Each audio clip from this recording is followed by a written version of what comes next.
Bem-vindo ao canal Emissários Unidos da Luz. Se você gosta dessa história de experiência de quase morte, considere dar um like e se inscrever no canal. Agora vamos começar com a história. Ao receber um diagnóstico de câncer, escolhi tratar minha doença com terapias naturais, acreditando que elas trariam mais sucesso. Recorrer a tratamentos naturais pareceu ajudar no início, mas algum tempo depois de receber um tratamento, minha condição piorou e, 4 anos após o diagnóstico inicial, minha saúde começou a se deteriorar rapidamente. Acreditando que ainda havia esperança para mim, comecei a receber tratamento de um médico ayurvédico na Índia e, por meio de sua assistência, comecei a me sentir muito melhor. Minha família e amigos permaneceram céticos, no entanto, implorando para que eu fosse examinado por um médico de medicina convencional. Cedendo às suas súplicas, consultei um médico praticante de medicina ocidental tradicional que, após examinar minhas ressonâncias magnéticas, me informou que eu tinha apenas 3 meses de vida. Desolado por suas palavras, minha saúde se deteriorou rapidamente mais uma vez, e eu finalmente entrei em coma, do qual não era esperado que eu acordasse. Em meu estado inconsciente, deixei meu corpo e entrei no reino do espírito. Em meu corpo espiritual, eu me sentia incrivelmente vivo, leve e livre, mas não menos ciente da presença de meus familiares cercando meu corpo físico inanimado, assim como do médico, que estava explicando a eles que eu estava em minhas horas finais. Enquanto pairava sobre meu corpo, comecei a me perguntar sobre minha natureza essencial, percebendo que meu corpo era pouco mais do que uma vestimenta que eu usava para experimentar a vida física e descartava ao entrar no mundo espiritual, um reino onde eu podia me localizar e me concentrar em várias conversas simultaneamente. Mesmo naquele estado de consciência elevada, senti minha consciência se expandir a ponto de me tornar ciente da hoste sempre presente de seres de luz me cercando, enquanto simultaneamente me tornava menos ciente do mundo físico como consequência dessa expansão. Um amigo próximo que havia morrido 2 anos antes, junto com meu pai, que havia falecido 10 anos antes, estavam entre os seres de luz presentes para me cumprimentar e dar as boas-vindas. Enquanto eu cumprimentava meu pai, a energia de nossas essências se misturava e, por meio dessa troca, recebi tudo o que ele desejava comunicar.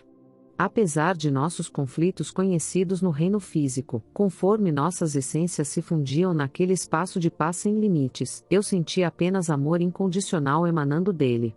Ao vivenciar a vida da perspectiva da essência, percebi que a essência, livre das restrições do tempo, é livre para vivenciar o passado, o presente e o futuro à vontade. Dessa perspectiva, a sequencialidade percebida que imaginamos governar nossas vidas encarnadas, e até mesmo a linearidade dos eventos dentro de uma única vida, é uma ilusão que surge como consequência de vivenciar a vida por meio de um corpo físico.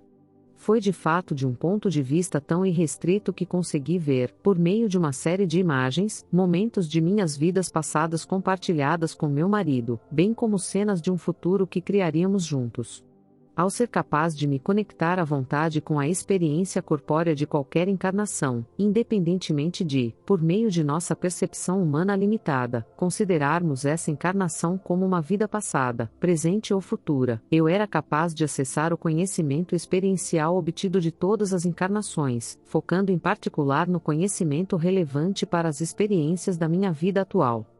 Foi por meio da experiência da vida em minha forma como essência que minhas ideias sobre karma, minha compreensão da espiritualidade e minha percepção da natureza da realidade foram transformadas. Do ponto de vista da vida no espírito, eu era capaz de ver com a máxima clareza o erro em meu pensamento que culminou na experiência de uma condição debilitante e com risco de vida.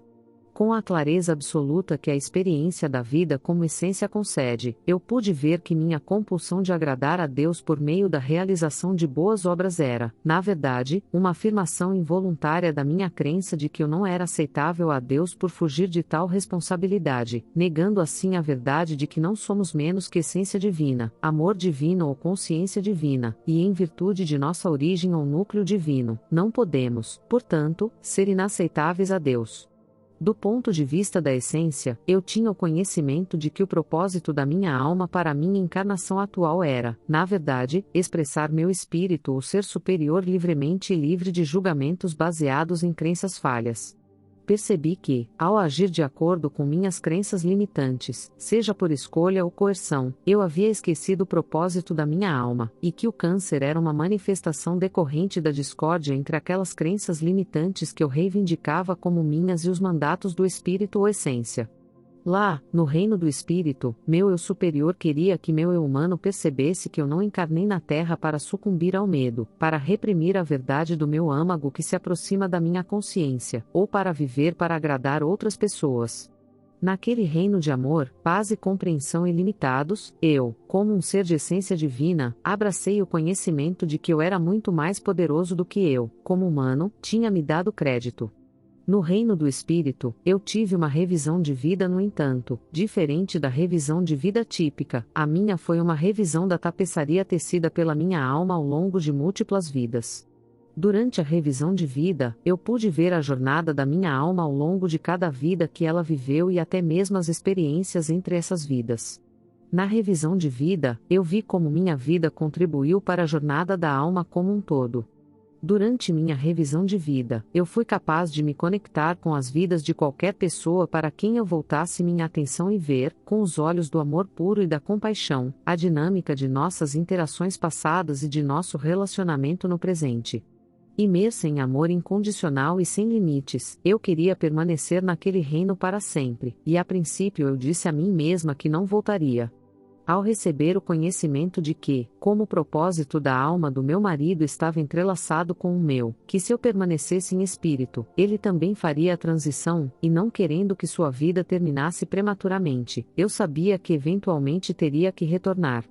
Foi transmitido a mim por meus guias no reino do amor divino que ele e eu tínhamos um propósito importante para o qual encarnamos na Terra, um propósito que permanecia ainda não cumprido.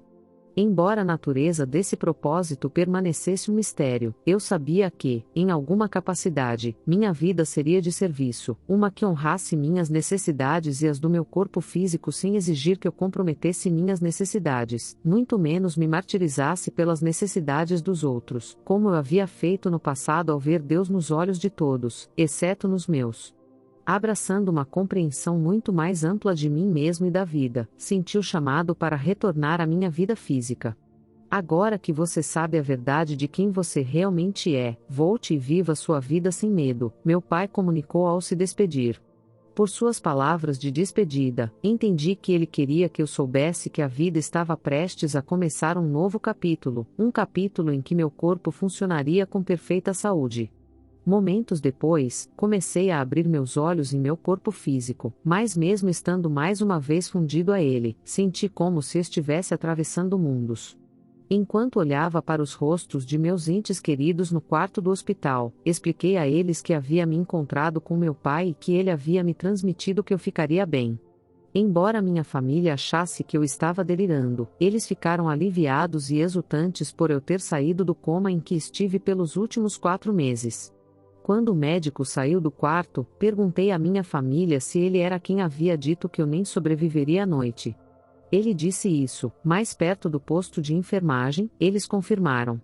A vida em meu corpo após a EQM não era fácil, embora os tumores muito grandes tenham encolhido rapidamente. Miraculosamente, depois de 3 semanas, meu corpo estava livre do câncer, como confirmado pelos médicos, que, após analisar as ressonâncias magnéticas, não conseguiram encontrar nenhum traço de câncer. Apesar do espanto, os médicos permaneceram inalterados pela minha afirmação de que minha cura era o resultado de uma experiência espiritual e despertar que passei enquanto estava em coma. Em vez disso, eles continuaram se perguntando se tinham diagnosticado errado minha condição, ignorando completamente o fato de que eles estavam me submetendo a testes por vários anos antes. Apesar da confusão deles, eu estava totalmente claro sobre a transformação espiritual, mental e emocional que patrocinou meu retorno à saúde. Resoluto em minhas convicções sobre a causa e a natureza da minha cura, falei com todos que conhecia sobre minha EQM e os insights que obtive sobre a natureza da realidade no reino do amor incondicional. Enquanto romantizava como minhas palavras seriam recebidas, expliquei a todos que ouvissem como nós, como seres divinos, somos, em nossa natureza essencial, espíritos vivendo uma vida humana e, como tal, somos mais poderosos do que fomos levados a acreditar ou do que daríamos a nós mesmos crédito. Embora eu esperasse alguma resistência às minhas ideias, fiquei um tanto chocado que as pessoas as rejeitassem tão prontamente e inflexivelmente, chegando até a me descartar como uma pessoa louca. Esses céticos continuariam dizendo que minha chamada cura milagrosa não era nada mais do que uma remissão espontânea e que eu era simplesmente um dos sortudos. Nem a comunidade médica nem aqueles entrincheirados nos paradigmas ortodoxos de doença e tratamento estavam abertos a ouvir o que eu tinha a dizer, e aprendi muito rapidamente a ter cuidado com quem compartilhava minha história e ideias. Receber as reações amargas daqueles corações resignados não reprimiu, no entanto, meu desejo de compartilhar minha QM e tudo o que aprendi durante essa experiência. Mesmo depois de passar por um período de silêncio e ficar fechado sobre minha experiência, a pessoa que sou hoje é aquela que, mesmo diante do ceticismo, está disposta a confiar no processo, uma pessoa que acredita em um mundo não físico de entidades que nos guiam na direção certa.